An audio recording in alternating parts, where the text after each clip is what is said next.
Shear and moment diagrams. Previously, we talked about shear and moment in beams and how to represent them using algebraic equations.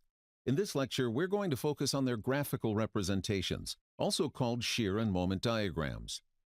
Such diagrams allow us to quickly and accurately determine the locations at which shear and bending stresses are maximum or minimum, and visualize how the stresses vary across the beam, an ability that plays an important role in structural design. Before we start explaining how shear and moment diagrams can be drawn, let's establish a sign convention. In this example, note that the left region of the shear diagram is labeled positive, and the diagram's right region is labeled negative. What exactly does positive or negative shear mean? That is what the sign convention is for. Consider a simple beam.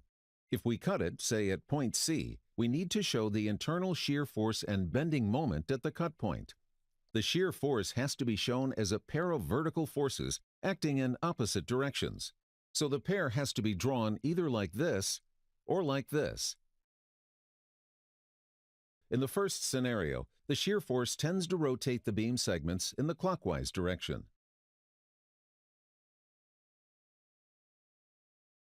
In the second scenario, the beam segments want to rotate in the counterclockwise direction.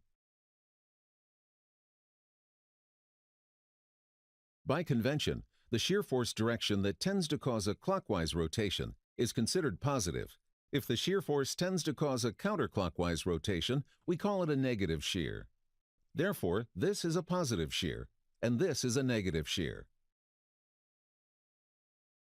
Similarly, when we cut the beam, the internal bending moment can be drawn either like this or like this. In the first scenario, the bending moment tends to cause a concave up deformation like this. In the second scenario, the beam segments tend to deform concave down like this. A positive moment tends to cause a concave up bending in the beam. A negative moment tends to bend the beam concave down. Therefore, this is considered a positive moment, and this is a negative moment. Now on to drawing shear and moment diagrams. One way to draw the diagrams is to graph their corresponding equations. For example, for this beam, we can easily formulate the shear and moment equations. We talked about the procedure for coming up with these equations in a previous lecture, so we're not going to talk about that again today. Let's just assume the equations have been derived already, and we have them. Here they are.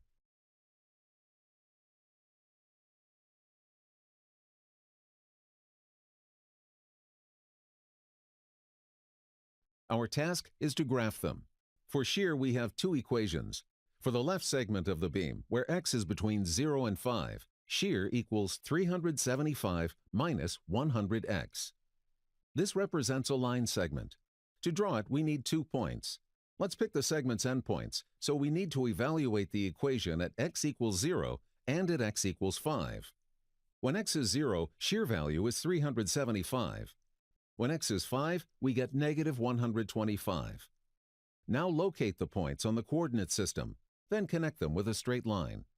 Note that the line crosses the x-axis somewhere between 0 and 5, making the left part of the diagram positive and the right part negative. For x between 5 and 10, shear is given using equation negative 125. In this problem, since shear is not really a function of x, it remains constant throughout the segment. Here is the complete shear diagram for the beam. We can graph the moment equation in a similar manner. For the first segment of the beam, where x is between 0 and 5, the moment equation is quadratic. This means we need more than 2 points to graph it. I'm going to use 3 points for generating the graph, the segment's endpoints, and the point where moment is maximum. How do we determine the point of maximum? We take the derivative of the moment equation with respect to x, set it to 0, then solve for x. That is, at the point of maximum, the derivative of the moment equation vanishes. Our moment equation is m equals 375x minus 50x squared. Its derivative with respect to x is 375 minus 100x. Equate the equation to 0 and solve for x. This gives us x equals 3.75. That is, moment is maximum 3.75 meters from the left end of the beam. Now that we have our 3 points, let's determine the moment value at each point. At x equals 0, m is 0.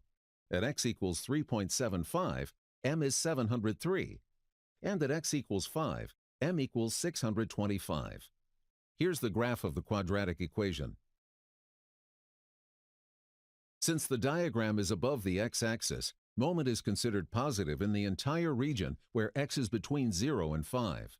Moment in the right segment of the beam where x is between 5 and 10 is given by equation 1250 minus 125x. This is a line equation. To graph it, let's evaluate it at its endpoints. At x equals 5, moment equals 625. At x equals 10, moment is 0. So moment changes linearly from 625 to 0 in this segment, like this. In summary, in this case, shear is partly positive and partly negative, whereas bending moment remains positive throughout the beam. There is a faster technique for drawing shear and moment diagrams without using equations. We will discuss and illustrate it in the next lecture.